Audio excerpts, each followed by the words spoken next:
యేసుక్రీస్తు నామంలో మరొకసారి మీకందరికీ హృదయపూర్వక వందనాలు తెలియపరచుకుంటూ ఈ చక్కటి ఆత్మీయ ఆహారం అనే కార్యక్రమానికి మిమ్మల్ని ప్రేమపూర్వకంగా ఆహ్వానిస్తూ ఉన్నాను. మీరందరూ బలపరచబడుతూ దేవునిలో స్ట్రాంగ్ ఎదుగుచూ ఉన్నారని నేను భావిస్తూ ఉన్నాను. మీకోసం నేను మానక ప్రతిరోజు ప్రార్థన చేస్తూ ఉన్నాను. మీరు కూడా మా టీం కోసం ప్రార్థన చేయవలసిన మనవి చేసుకుంటూ ఉన్నాను. మత్తయి సువార్తలో 5వ అధ్యాయం 9వ వచనం ప్రకారము సమాధానపరచువారు ధన్యులు, వారు దేవుని కుమారులు అనబడుదురు అని అన్నాడు.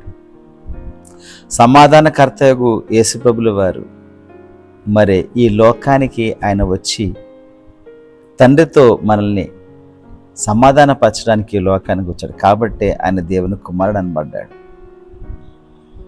పరలోకంతో మనకు సమాధానపరిచాడు, తండ్రితో సమాధానపరిచాడు.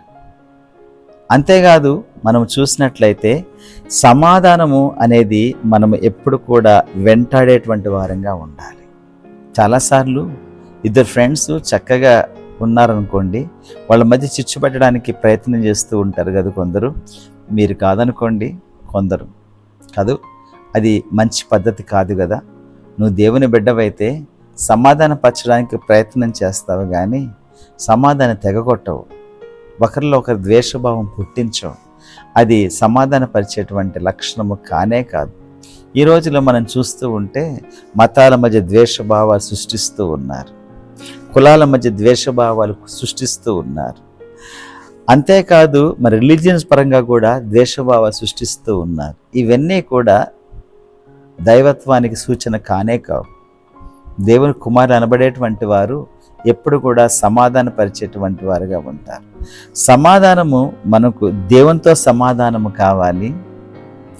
దేవునితో పాపం మనం చేస్తూ ఉన్నాము కాబట్టి దేవునితో మనకు సమాధానము లేదు. కాబట్టి ఆ పాపము నుంచి విమోచించబడాలనంటే రక్తము చిందింపకుండా పాప క్షమాపణ లేదు అనే సంగతి తెలిసిన విషయమే. కాబట్టి పరిశుద్ధమైన రక్తము చిందింపబడాలి. కాబట్టి యేసు ప్రభుల వారే ఈ లోకానికి వచ్చి మన కోసము ఆయన చిందింపబడ్డారు.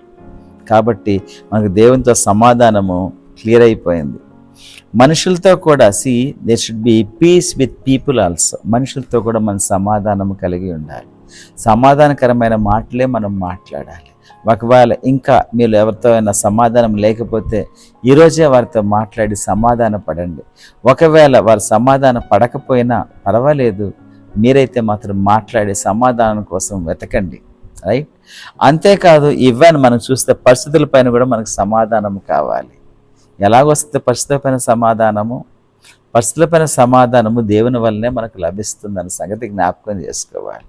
నీ పరిస్థితి ఎలాగున్నప్పటికీ కూడా, ఎటువంటి భయంకరమైన క్లిష్ట పరిస్థితిలోనూ ఉన్నప్పటికీ కూడా జ్ఞాపకం చేసుకో, సమాధానం ఇచ్చేటువంటి దేవుడు నీ పక్కనే ఉన్నాడు. ఆయన అడుగు, ఆయన సమాధానపరుస్తాడు. హోరుగాలులు వీచగా, తుఫానులు చెలరేగగా, మాట మాత్రం సెలవీయగా నిమ్మళమాయెనుగా.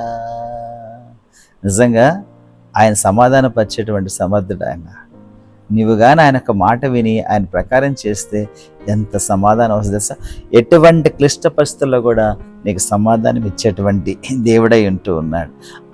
పరిస్థితుల్లోనే కాదండోయ్, ఇంకా మన అనారోగ్య పరిస్థితుల్లో కూడా సమాధానం ఇచ్చేటువంటి దేవుడై ఉంటూ ఉన్నాడు. ఆ రక్తస్రావం గల స్త్రీ మీరు చూచారా? వస్త్రపు చెంగు ముట్టితే చాలు అనుకుంది. ముట్టిన తర్వాత వెంటనే స్వస్థత వచ్చిన తర్వాత నన్ను ఎవరో ముట్టారని చెప్పినప్పుడు, ప్రభావం నుంచి బయటికి వెళ్ళినప్పుడు గడగడ వణుకుతూ వచ్చి అయ్యా అది నేనే అని చెప్పినప్పుడు ప్రభు అన్నాడు, సమాధాన గల దానివై వెళ్ళు అని అన్నాడు. ఎంత సమాధానం ఇచ్చాడో చూసారా? సో పరిస్థితుల్లోనే కాదు, మన వ్యాధుల్లో కూడా సమాధానం ఇచ్చేటువంటి దేవుడై ఉంటున్నాడు. మన వ్యాధుల్లోనే కాదు, ఈవెన్ మన మరణంలో కూడా సమాధానం కలదానము మనము వెళ్ళేటువంటి వారంగా ఉండాలి. సిమియోను ఈ రీతిగా అన్నాడు. ఏమన్నాడు తెలుసా? నాదా, ఇప్పుడు నీ దాసుడిని నువ్వు సమాధానంతో పోనిస్తూ ఉన్నావు. ఆయన లోకరక్షకుని చూడాలని, మెస్సైను చూడాలని ఎంతో ఆరాటపడ్డాడు. అంతవరకు కూడా ఆయన మహిమలోకి ప్రవేశము లేదు ఆయనకి. కాబట్టే యేసుప్రభు చూచిన వెంటనే ఆ మాట అన్నాడు, ఇప్పుడు నన్ను సమాధానంతో పోనిస్తూ ఉన్నావు. ప్రియ సోదరి సోదరుడా, నిజంగా నీ జీవితంలో కూడా ఈవెన్ నా చావులో కూడా దేవుడు, నీ చావు వచ్చినప్పుడు, నీ మరణం వచ్చినప్పుడు నిన్ను సమాధానంతో తీసుకుని వెళ్ళేటువంటి దేవుడై ఉంటూ ఉన్నాడు. అబ్బా, ఎటువంటి సమాధాన దేవుడు మనకు ఉన్నాడండి, ఒక్కసారి ఆలోచన చేసుకోండి. కాబట్టి ఎప్పుడు అధైర్యపడకు, ఎప్పుడు నీ జీవితంలో సమాధానం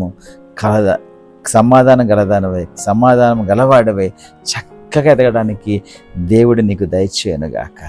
ఆమేన్. ప్రార్థన చేసుకుందాం.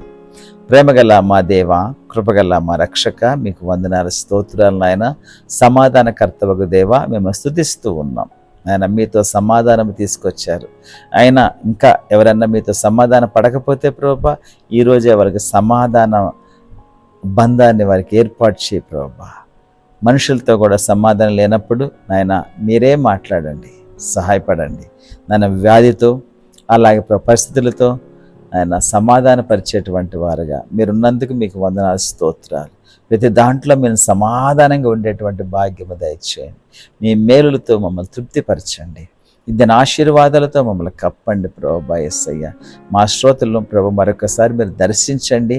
వారికి ఏం అవసరమో ప్రభు మీరు ఎరిగి ఉంటున్నారు కాబట్టి ప్రతి అవసరాన్ని తీర్చవలసిందిగా మనవి చేసుకుంటూ ఉన్నాం. మీ జ్ఞానముతో నింపండి, మీ ఆత్మ నింపుదల వారికి దయచేయండి. మీ వాక్య ప్రత్యక్షత వారికి అనుగ్రహించవలసిందిగా వేడుకుంటూ ప్రభు సమస్తమైన మహిమ ఘనత మీకే ఆరోపిస్తూ యేసుక్రీస్తు దివ్యమైన నామములో అడిగి వేడుచు ఉన్నాము తండ్రి. ఆమేన్, ఆమేన్. ప్రియ సోదరి సోదరుడా, మీరందరూ కూడా చాలా చక్కగా ఈ కార్యక్రమాన్ని చూస్తూ మరి ప్రోత్సాహకరంగా ఉంటూ మీరు దేవుని స్తుతిస్తున్నారని నేను భావిస్తూ ఉన్నాను. Thank you for watching this. మరొకసారి అందరికీ కూడా సబ్స్క్రైబ్ చేయమని చెప్పండి, షేర్ చేయవలసిందిగా మనవి చేసుకుంటూ thank you once again. God bless you all.